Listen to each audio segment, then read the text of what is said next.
Welcome back. Today I will be fixing up this $30 garage sale belt sander.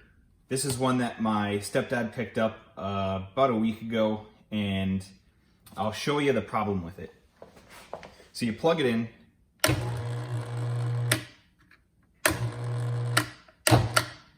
and you can see it doesn't really do the spinny thing, which is problematic. Outside of that problem, I think this is a pretty well-made machine. It's got a nice heavy cast aluminum base, and overall it seems like it's in good condition. It just is sticky. I'm gonna assume that maybe one of these pulleys or something is stuck, or maybe in this pulley that's underneath this cover there might be some sawdust or something jamming the system. So I think the first plan of action is just to take the belt off, take this cover off, and see what moves and what doesn't.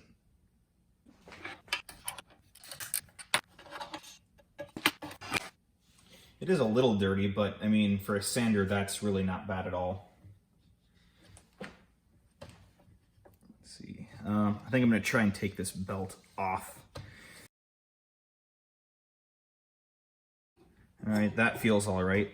This shaft is directly connected to the disc sander on the other side, and I would assume that this is also a direct drive with the motor. So our problem is either up here or back here. So here's the release for the belt.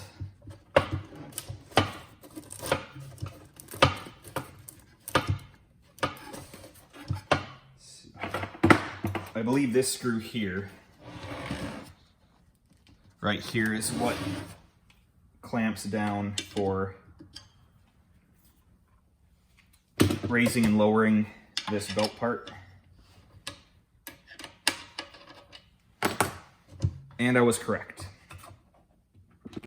All right, this one turns just fine. This one,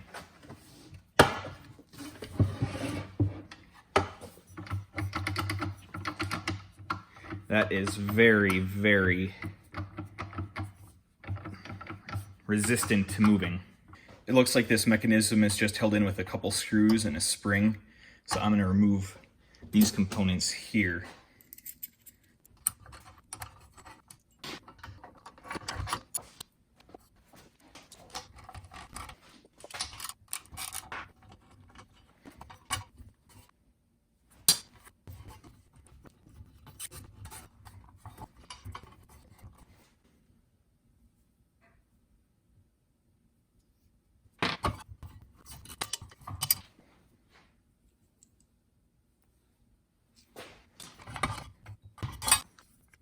Looks like there is a bit of corrosion on here, but there still seems to be an ample crown.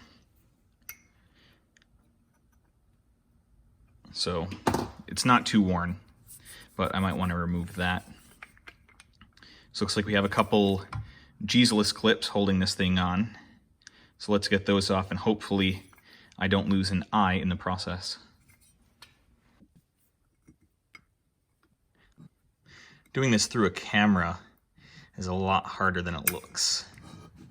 Also, the tips on these pliers here are pretty worn out. All right, I'm gonna change my plan here. I dug to the bottom of my toolbox and I found another blue point. This one seems to have better teeth on it, so maybe I'll have better luck with this one, because so far I'm striking out. I probably don't have to take both of these off, but you know what, for the sake of completion, let's do it anyway.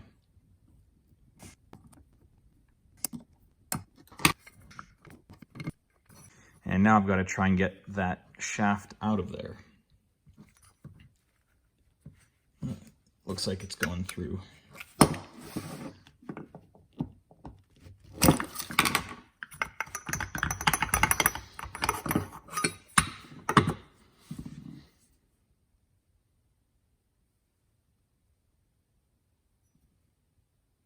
I'd say there is some rather severe and uneven wear on that shaft. And based on the orientation of this and this side here, with all the load being taken up on this end, and obviously the shaft isn't going to spin, these bushings have done one heck of a number on this shaft. So I'm going to polish these up and clean that out and give it some oil, and that should hopefully solve the issue. So after only about 2 minutes of work, I've got these cleaned up enough to work. And I didn't bother doing anything to the backside because that's not a functioning surface, only the front. And what I used was some 1200 grit sandpaper, some cutting oil from Goldenrod Oiler. These are actually really nice. Definitely pick one up. And then just because I had some sitting around, some cheap Turtle Wax metal polish. It doesn't do a lot to metals like this. It works okay in aluminum. It doesn't work as well on steel.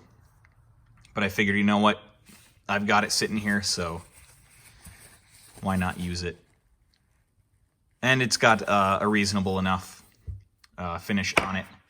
And then these bushings are pretty toast. There isn't a whole lot I can do for these with the tools I have available to me, but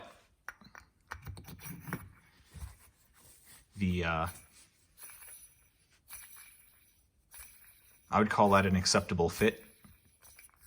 So I can put some oil on those. I'm not really sure what kind of oil to use. I'm tempted just to use an automotive oil because, well, they work well for sliding surfaces like this. I don't know if it's going to play nicely with these bushings or not, but, you know, some oil is better than no oil. So I'll say let's oil this up, and then we can get everything reassembled back into the bracket and give it a test fire.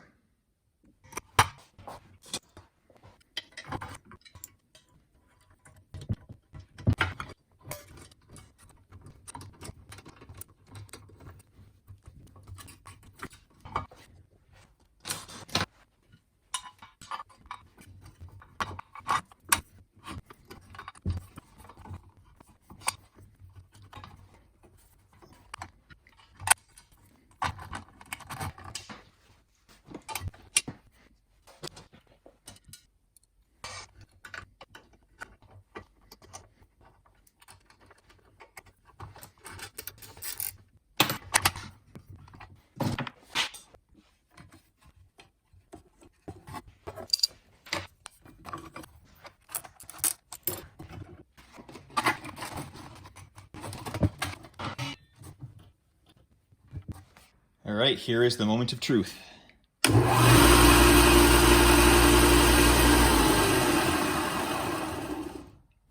The tracking is a little off, but otherwise, hey, that's pretty good. That was about as easy of a fix as I think you could get. And I think for 30 bucks, this thing will suit the shop well.